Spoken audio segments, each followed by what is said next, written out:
అందరికీ శుభోదయం. నా పేరు రిషిక. నేను 1వ తరగతి చదువుతున్నాను. ఈరోజు మీకు మంచి కథ వినిపించబోతున్నాను.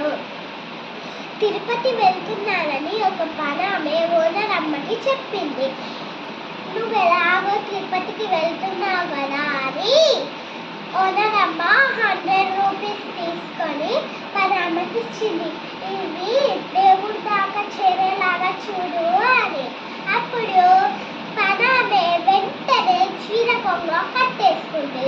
అప్పుడు ఆమె కుటుంబంతో కలిసి రైల్వే స్టేషన్కి వెళ్ళింది.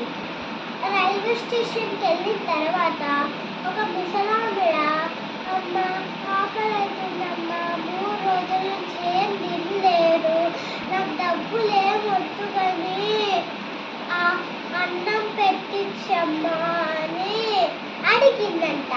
అయితే అప్పుడు ఒక క్షణం ఆలోచించి పనామే ఓనరమ్మ ఎలాగో చూడట్లేదని ఆ 100 రూపీస్తో ఒకటి కొనిచ్చి ఆమెకి ఇచ్చేసి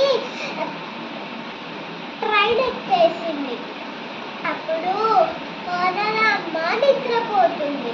అప్పుడు సాక్షాత్తు వెంకటేశ్వర స్వామి వచ్చి ఆమె కళలోకి, నీ 100 రూపీస్ నా దగ్గరికి చేరాయి అని ఓనరమ్మ చెప్పిండ్రు.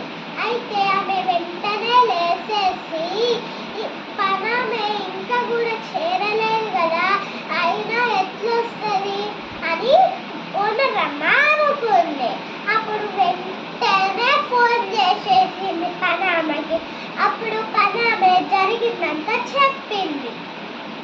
అప్పుడు అర్థమైంది ఓనరమ్మకి, మానవ సేవనే మాధవ సేవనే అన్నట్టు. అందరికీ ధన్యవాదాలు.